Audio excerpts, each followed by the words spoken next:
Hello students, welcome to our YouTube channel. This is Neeraj Gupta from Bondai Educational Initiative. Today in this video, we are going to discuss heterotrophic mode of nutrition, then how do amoeba get its food. So let us start. And one more thing, if you like this video, please like, share and subscribe, and don't forget to press the bell icon for further notification. Even this topic we have discussed in lecture 1. तो जिन बच्चों ने lecture 1 नहीं पढ़ा है, lecture 1 नहीं देखा है, I request you to watch that lecture 1. तभी आपको lecture 2 में अच्छे से समझ आ पाएगा. Right? Now next question is, how do organisms obtain their food?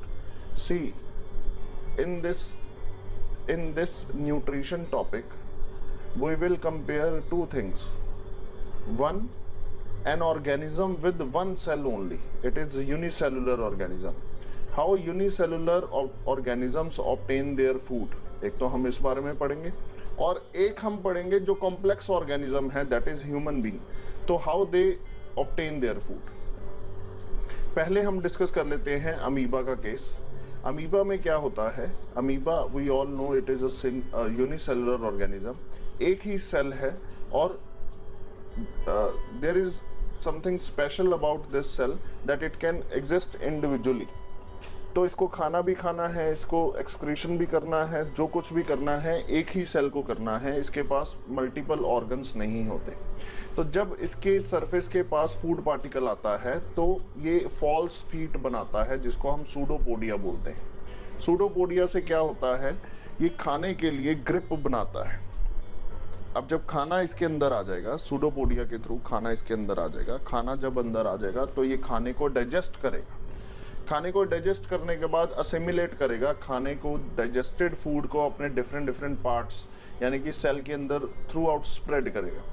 अब जो उस फूड पार्टिकल का जो मटेरियल बच जाता है, उसको जैसे ये अपने सरफेस से एब्जॉर्ब करता है, वैसे ही अपने सरफेस के किसी भी पार्ट से बाहर निकाल देता है. उसको हम इजेशन बोल सकते हैं. राइट? तो देखते हैं इसका आंसर कैसे लिखेंगे. Explain nutrition in amoeba with diagram.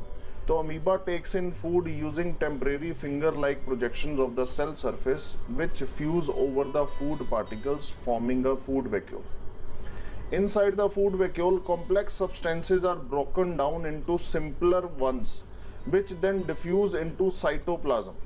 The remaining undigested material is moved to the surface of the cell and thrown out. एक बार रिपीट कर लेते हैं. फूड इसके अंदर गया, यहाँ पे फूड वैक्यूल है. फूड वैक्यूल के अंदर इसका डाइजेशन होगा. डाइजेशन के बाद ये जो भी इसके अंदर न्यूट्रिएंट्स थे वो सारी बॉडी में स्प्रेड हो जाएंगे. फिर उसके बाद जो वेस्ट मटेरियल है वो इस बॉडी से बाहर निकल जाएगा.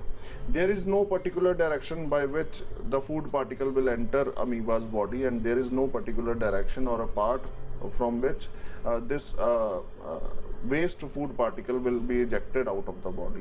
तो कहीं से भी कर सकता है. On the other hand, इसके साथ का ही एक ऑर्गेनिज्म है, that is paramecium, which is a unicellular organism. The cell has a definite shape and food is taken at a specific spot. थोड़ा सा इसके साथ इसमें पैरामेशियम में स्पेसिफिक स्पॉट होता है जिसके थ्रू खाना एंटर कर सकता है. उसमें कहीं से भी सरफेस से खाना नहीं एंटर करेगा. Food is move to this spot by the movement of cilia. इसके सरफेस पे सीलिया होते हैं, हेयर लाइक प्रोजेक्शन होते हैं that cover the entire surface of the cell. तो this is answer to the question explain nutrition in paramecium. तो ये इसका आंसर यहाँ से शुरू करेंगे और लास्ट तक यहाँ तक होएगा.